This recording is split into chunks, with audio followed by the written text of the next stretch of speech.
Bulletin की शुरुआत करेंगे बड़ी खबर के साथ। राज्यसभा इलेक्शन पर महराज मलिक ने बयान जारी किया है। नोएडा एमएलए ने भी एनसी के हक में वोट डाला है। मेरी हिमायत पर सवाल उठाना शर्मनाक है। बड़े फायदे के लिए एनसी को वोट दिया है। चौथी सीट जीतने के लिए एनसी संजीदा नहीं थी, ये महराज मलिक की तरफ से कहा गया है। अमल और बयानबाजी से एनसी का दोहरा रवैया सामने आया है। आपको बता दें कि इंतखाब के हवाले से महराज मलिक का अब बड़ा बयान सामने आया है, जहां उन्होंने एनसी को हिमायत देने की बात की है। साथ ही उन्होंने कहा है कि उन्होंने भी एनसी के हक में वोट डाला है, लेकिन मेरी हिमायत पर सवाल उठाना शर्मनाक है। बड़े फायदे के लिए एनसी को वोट दिया है।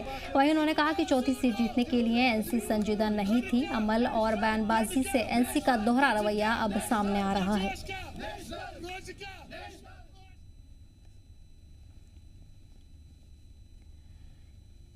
वहीं सीएम उमर अब्दुल्ला ने जम्मू कश्मीर राज्यसभा इलेक्शन के नतीजों पर अपना बयान दिया है, जिसमें उन्होंने कहा कि 3-1 पर किसी को शिकायत नहीं होनी चाहिए। 4 की हमने पूरी कोशिश की, लेकिन आखिरी वक्त पर हमारे साथ कुछ लोगों ने भरोसा तोड़ दिया। उन्होंने कहा, मैं कांग्रेस और बाकी साथियों का शुक्रिया अदा करता हूं जिन्होंने एनसी के हक में वोट दिया है। इस बात को लेकर मुझे इत्मीनान है कि नेशनल कॉन्फ्रेंस का एक भी वोट नुकसान नहीं हुआ। जिन लोगों ने चोरी छिपे भाजपा की मदद की, उनमें हिम्मत होनी चाहिए, खुलेआम आकर कहें कि हमने बीजेपी को वोट डाला है। कुछ जगहों से हमें धोखा पड़ा। जिन लोगों ने धोखा दिया उनके नाम तो अब लगभग हर कोई जानता है। मैं यहां जरूरी समझता नहीं हूं उस चीज को दोहराना, लेकिन अफसोस की बात है। मैं उन तमाम लोगों का शुक्रिया करता हूं, खासकर कांग्रेस और बाकी साथियों का, जिन्होंने नेशनल कॉन्फ्रेंस के हक में वोट डाला, जिन्होंने आखिरी मरहले पे हमें धोखा दिया। उसके लिए अफसोस है, लेकिन अपनी जगह मुझे इस बात की तसल्ली है कि एक भी नेशनल कॉन्फ्रेंस का वोट दाएं बाएं नहीं गया। तमाम वोटर जो हैं उन्होंने अपने पोलिंग स्लिप जो हैं हमारे चीफ एजेंट को दिखाए, और एक भी वोट नेशनल कॉन्फ्रेंस जिन्होंने हमें वोट दिए, जिन्होंने नेशनल कॉन्फ्रेंस के उम्मीदवारों की कामयाबी के लिए मेहनत की, मैं उन सब का शुक्रिया करता हूं। अच्छा होता अगर इन लोगों की हिम्मत होती कि वो खुलेआम कहते कि हम बीजेपी की मदद करना चाहते हैं, जिस तरह हमारे हंदवाड़ा के एमएलए ने किया। वो बीजेपी के खिलाफ वोट डालना नहीं चाहता था, लेकिन उनकी कोई मजबूरी थी, जिस मजबूरी के बुनियाद पे वो बीजेपी को जो है नुकसान नहीं पहुंचाना चाहता था, तो उसने खुल्लम खुल्ला इलेक्शन जो है उसको बॉयकॉट किया, वो एब्सटेन कर गए। लेकिन जिन लोगों ने चोरी छुपे बीजेपी की मदद की, उनको अब हिम्मत होनी चाहिए, खुलेआम आके कहें कि हाँ जी हमने या तो बीजेपी के हक में वोट डाला या बीजेपी को फायदा पहुंचाने के लिए हमने अपने वोट को जो है खराब किया। बाकी अल्लाह जाने, ये 2 टीमें और थर्ड एम्पायर, ये सबको पता है। इससे बड़ा आज की डेट में अगर मोदी जी से कोई बड़ा बीजेपी है वो उमर अब्दुल्ला साहब है, ये याद रखें। ये तो हॉर्स ट्रेडिंग है या खुद से, मुझे नहीं लगता हॉर्स ट्रेडिंग है। मुझे लगता है कि ये क्या नाम है इसका, अंडरस्टैंडिंग है। 32 नहीं है वो, 42 + 28 ये 70 है। 42 नेशनल कॉन्फ्रेंस के और 28 बीजेपी के, ये 70 हैं टोटल मिलाकर। तो उसमें जो है ये एलओपी साहब और जो सीएम साहब है वो ज्वाइंट इनके जो है हेड हैं। आपस में सब जो है ड्रामा वामा, फोटो भी आपने देखे होंगे।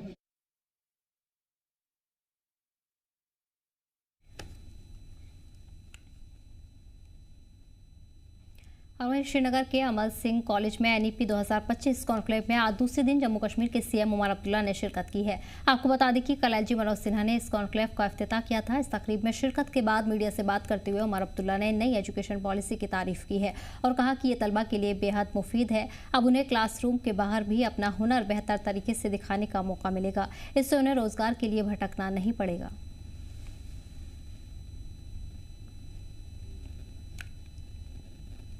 अगर उनके पास नाम आया है तो वो अनकॉन्स्टिट्यूशनल है। उनके पास कैसे नाम आया ये बताइए? उनके पास नाम कैसे आया? वो तो इलीगल है। रही बात खुर्शीद साहब की, तो इंजीनियर साहब का भी नहीं पता है उन्हें परसों वाइस प्रेसिडेंट में किसको वोट डाला। तो उसमें हो सकता है, क्योंकि to be very honest with you, मैं कोई तनकीद नहीं कर रहा हूं, but I won't be surprise अगर वो भी इसमें शामिल हो। ये टीम बड़ा है, अब कौन क्या है थर्ड एम्पायर जानता है। सीबीके ने 3 महीनों से फरार पटवारी को गिरफ्तार किया है। गिरफ्तार मुलजिम का नाम आशिक अली बताया जा रहा है। श्रीनगर के बलहामा पटवारी के खिलाफ एफआईआर दर्ज की गई है।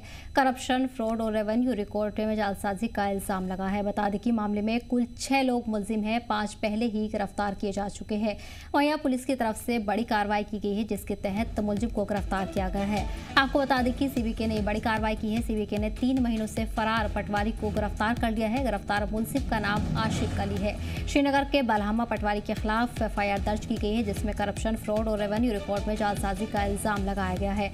मामले में कुल 6 लोग मुलजिम हैं, 5 पहले से ही गिरफ्तार हो चुके हैं। कुल मिलाकर मामले में 6 मुलजिम हैं, जिन्हें पुलिस ने गिरफ्तार कर लिया है। आपको बता दें कि पुलिस की तरफ से इस तरह के मामलों को लेकर सख्त कार्रवाई की जा रही है और इसी सिलसिले में एक बार फिर इस कार्रवाई को अंजाम दिया गया है। सीबीके ने 3 महीने से फरार पटवारी को हिरासत में लिया है। गिरफ्तार मुलजिम का नाम आशिक अली बताया गया है। श्रीनगर के बलहामा का मामला है। श्रीनगर के बलहामा पटवारी के खिलाफ ये एफआईआर दर्ज की गई है। करप्शन, फ्रॉड और रेवेन्यू रिकॉर्ड में जालसाजी का इल्जाम लगा है। बता दें कि मामले में कुल 6 लोग मुलजिम हैं, 5 को पहले ही पुलिस ने गिरफ्तार कर लिया है और अब तमाम जो मुलजिम हैं उन्हें गिरफ्तार किया जा चुका है।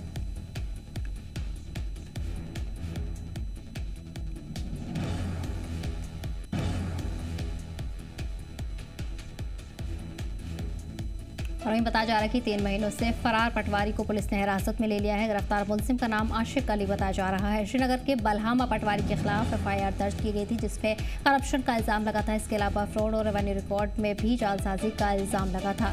इसके बाद पुलिस ने कार्रवाई करते हुए मुलजिम को हिरासत में ले लिया है। इस मामले में कुल 6 लोग मुलजिम हैं, 5 पहले ही गिरफ्तार किए जा चुके हैं। फिलहाल पुलिस की तरफ से कार्रवाई का सिलसिला लगातार जारी है और इसी सिलसिले में मुलजिम को आज हिरासत में लिया गया है।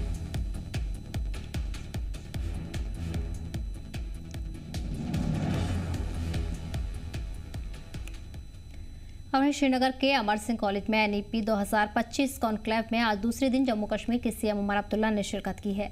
आपको बता दें कि कल एलजी मनोज सिन्हा ने इस कॉन्क्लेव का इफ्तिताह किया था। इस तकरीब में शिरकत के बाद मीडिया से बात करते हुए उमर अब्दुल्ला ने नई एजुकेशन पॉलिसी की तारीफ की और कहा कि ये तलबा के लिए बेहद मुफीद है। अब उन्हें क्लासरूम के बाहर भी अपना हुनर बेहतर बनाने का मौका मिल रहा है। इससे उन्हें रोजगार के भी मौके मिलेंगे।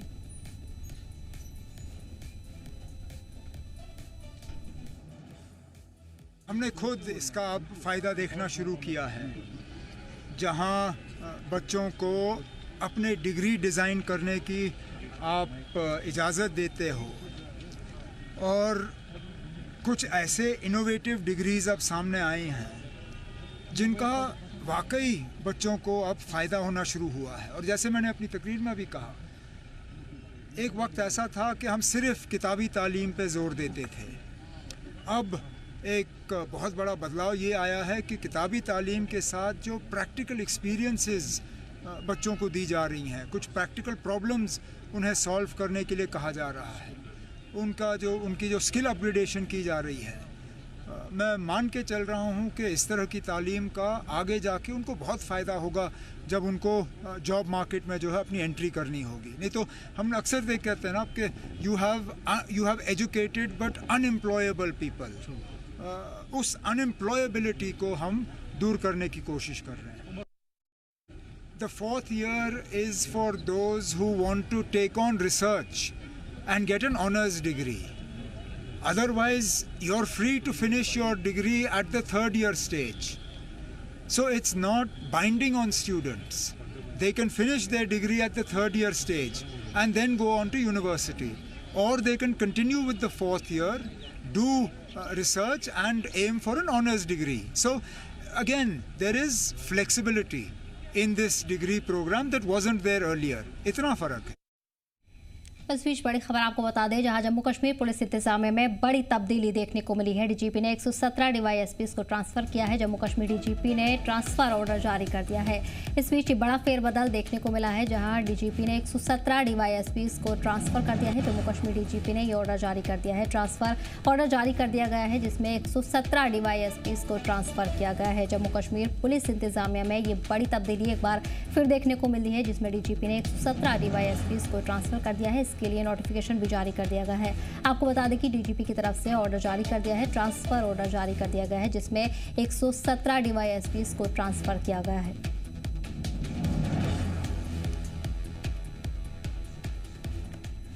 और वहीं लोक जनशक्ति पार्टी के national vice president A.K. Vajpayee ने आज पंपोर में पार्टी के दफ्तर का दौरा किया। उनके साथ स्टेट जनरल सेक्रेटरी और चीफ एडवाइजर आशिक हुसैन भी मौजूद रहे। इस दौरान उन्होंने पार्टी कारकुनान से मुलाकात की और उनके मसाइल परेशानियों को भी सुना। इस मौके पर जिला सदर पुलवामा समेत कई सीनियर पार्टी ओहदेदार मौजूद रहे।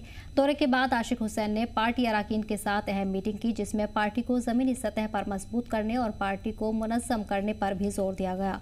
वहीं मीटिंग के दौरान पार्टी लीडरान और कारकुनान ने कई तजावीज़ और मुतालबात पेश किए। आशिक हुसैन ने यकीन दिलाया है कि तमाम जायज़ मसाइल को तरजीही बुनियाद पर हल किया जाएगा।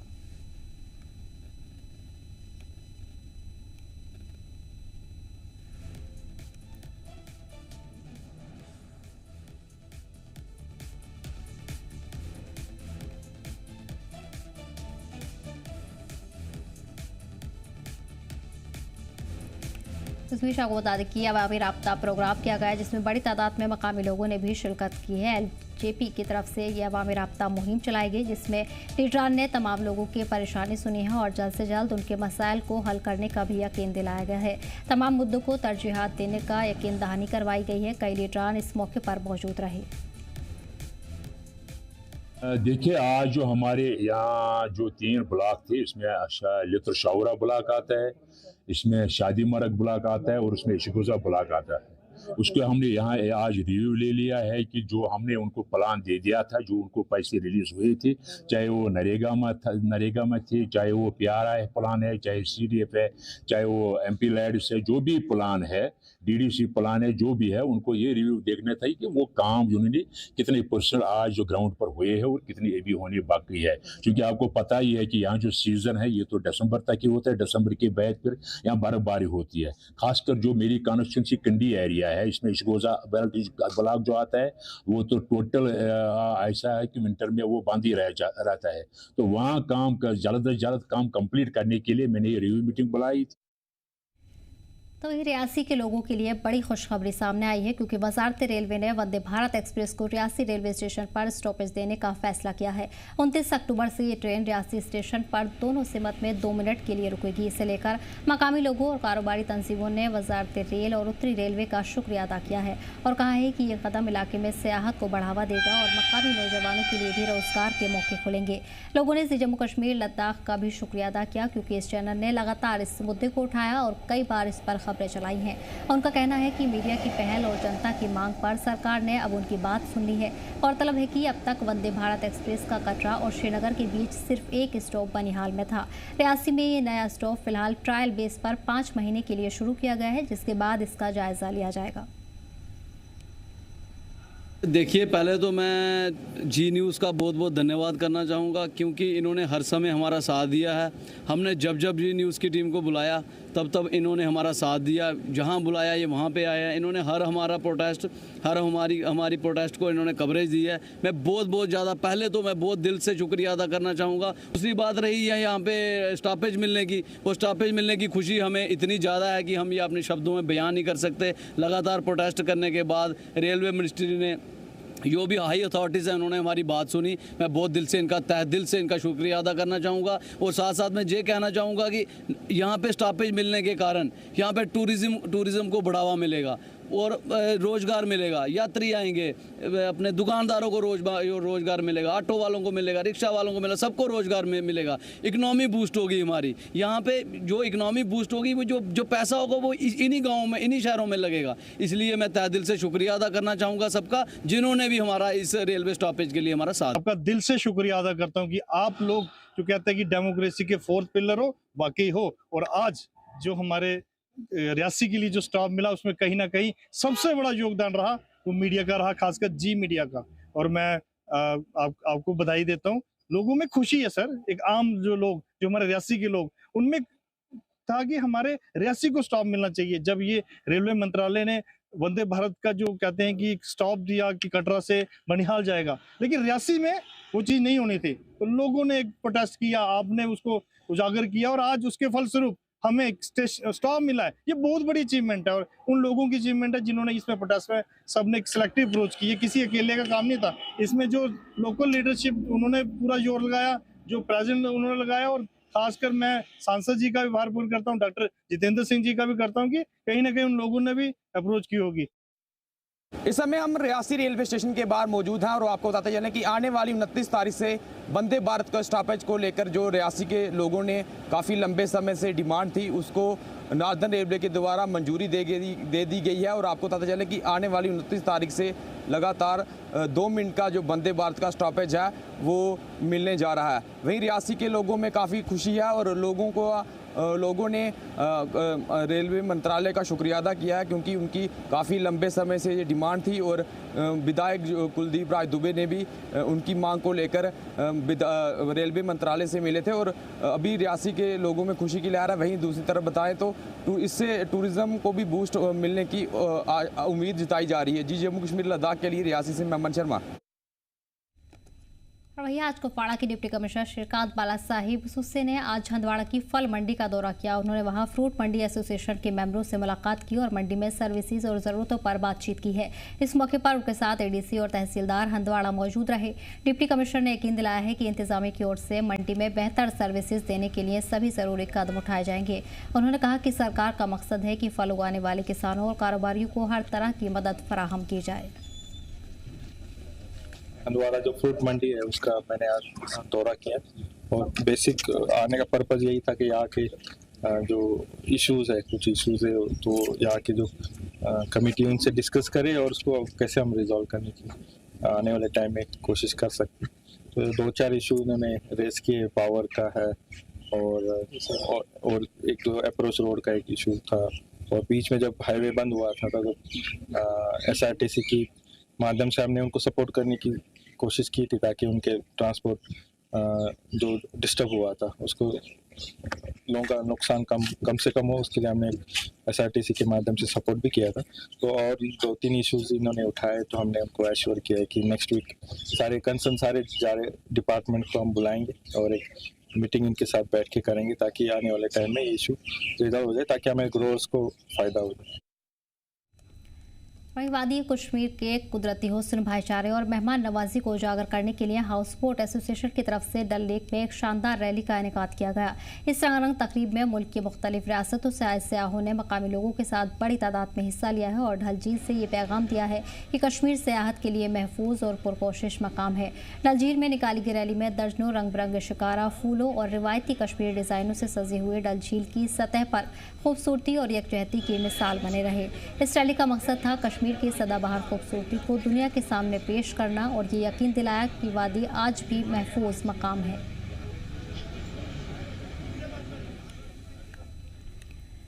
वहीं कुलगाम पुलिस ने police commemoration day, police flag day और राष्ट्रीय एकता दिवस के मौके पर एक डिबेट कंपटीशन का इनेकाद किया, जिसका मौजू था role of police in nation building, यानी कौमी तामीर में पुलिस का किरदार अदा करना। ये प्रोग्राम गवर्नमेंट डिग्री कॉलेज DH-पुरा और गवर्नमेंट हायर सेकेंडरी स्कूल आशमुजी मुकाम में मुनाकिद किया गया। इस प्रोग्राम का मकसद था पुलिस के उस अहम किरदार को उजागर करना जो वो लॉ एंड ऑर्डर बरकरार रखने, नेशनल इंटीग्रिटी की हिफाजत करने के एतमाद को मजबूत करती है, जो किसी भी कौम के तामीर की बुनियाद है। वहीं इस प्रोग्राम में तलबा और असातिजा ने भी हिस्सा लिया है। आखिर में कुलगाम पुलिस ने इस बात का अज़्म किया कि वह ऐसे इंटरेक्टिव परफॉर्मेंस के जरिए नौजवानों के साथ रिश्ता मजबूत करते रहेंगे।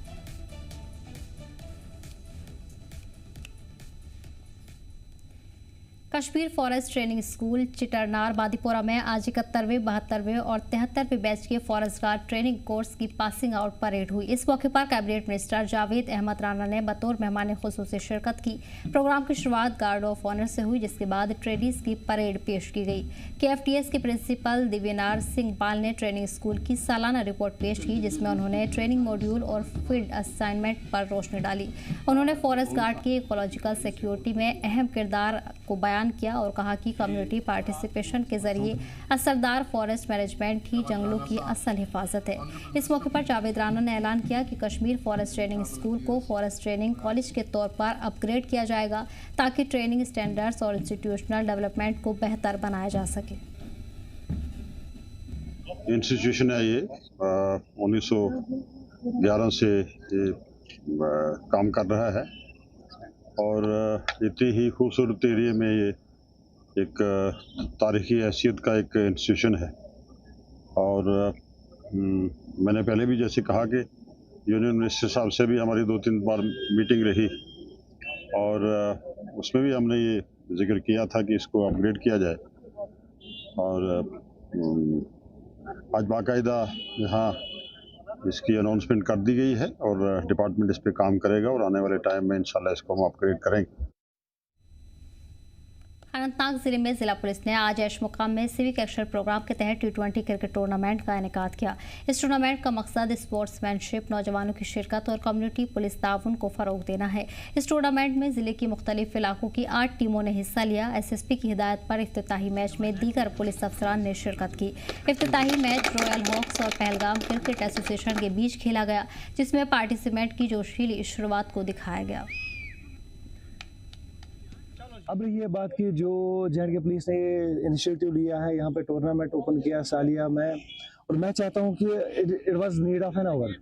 अगर हम इसकी तरफ देखेंगे कि आजकल लोग जो है ड्रग्स में मुब्तला है, बच्चे खासकर स्पेशली हम टीनेजर्स की बात करेंगे, ड्रग्स में मुब्तला है, तो कौन से स्टेप्स है, कौन से वे आउट्स है कि उनको दूर रखा जाए। क्रिकेट उनमें से एक बेहतरीन स्टेप है। हम शुक्रिया करते हैं J&K पुलिस का, specially SSP Anantnag, ASP, DSPR, SHO ऐश मुकाम का। इन्होंने मतलब मौके की नज़ाकत देख के एक बेस्ट स्टेप ये लिया है कि अगर यूथ को ड्रग्स से या बाकी कुछ बुराई इविल एक्टिविटी से दूर रखेंगे तो एक क्रिकेट ये एक ऐसा है, इसमें मतलब इट इज गेम ऑफ, ये बोलते हैं ना कि एक ट्रूथफुलनेस गेम है ये, क्योंकि इसमें क्या होता है कि एक डिसिप्लिन भी आ जाता है इसमें, और बच्चे जो है वो ड्रग से भी दूर रहेंगे। सुबह सवेरे हमें मैसेज आता है कि यहाँ पे एक टूर्नामेंट का ऑर्गेनाइज किया गया है J&K पुलिस, SSP अनंतनाग और हमारे ASP साहब और हमारे DSP साहब की तरफ से, जो पहलगाम एरिया जो सालिया में ऑर्गेनाइज किया गया है टूर्नामेंट। सुनकर बहुत बड़ी खुशी हुई और हमें ये सारे काम छोड़ के हम यहाँ आए कि जितने भी यूथ यहाँ पे इस टूर्नामेंट में है उनको एनकरेज किया जाए हमारी तरफ से, क्योंकि हम चाहते हैं कि आज जो सिस्टम में चल रहा है ये नशा मुक्त भारत की तरफ चले, क्योंकि हमारा यूथ आजकल डे बाय डे जो इसकी सोशल एक्टिविटीज़ है वो बुरी इस हालात में फंस रहे हैं, जो नशा की तरफ जा रहे हैं हमारे यूथ, या सोशल मीडिया की तरफ जा रहे हैं ज़्यादा यूथ, तो उनको वहाँ से डिसएंगेज करके स्पोर्ट्स की तरफ राग़िब किया जाए। जितना यूथ स्पोर्ट्स की तरफ राग़िब है, हमारा सोसाइटी जो है वो काफ़ी अच्छी बेहतरीन मुस्तकबिल की तरफ जाएगी। वो ये जैसे कि आपने बोला, ये बहुत ही अच्छा एक कदम है J&K पुलिस अनंतनाग से, जो जिसमें हम ASP साहब रेमिसो और HDPO पहलगाम SHO ऐश मुकाम, बहुत ही अच्छा स्टेप है यूथ के लिए, यूथ को मतलब यूथ की एनर्जी को बूस्ट करने के लिए। और जो कि यूथ आजकल ड्रग्स से मतलब ड्रग्स के लिए जो ड्रग्स करते हैं उनके लिए मतलब उनके जो यूथ है उनको ड्रग्स से दूर रखने के लिए जम्मू कश्मीर पुलिस ने बहुत ही अच्छा काम किया है, जो कि टूर्नामेंट ऑर्गेनाइज किया है यहाँ पे। और बाकी भी जो ये बोल रहे थे कि बाकी ग्राउंड्स में भी, जैसे चंद्रगाम ग्राउंड में है, येनर ग्राउंड में, पहलगाम, उनमें भी ये JKP का टूर्नामेंट ऑर्गेनाइज करेंगे। फिलहाल इस बुलेटिन में इतना ही। हमें दीजिए इजाजत। एक तरीके से जम्मू कश्मीर लता।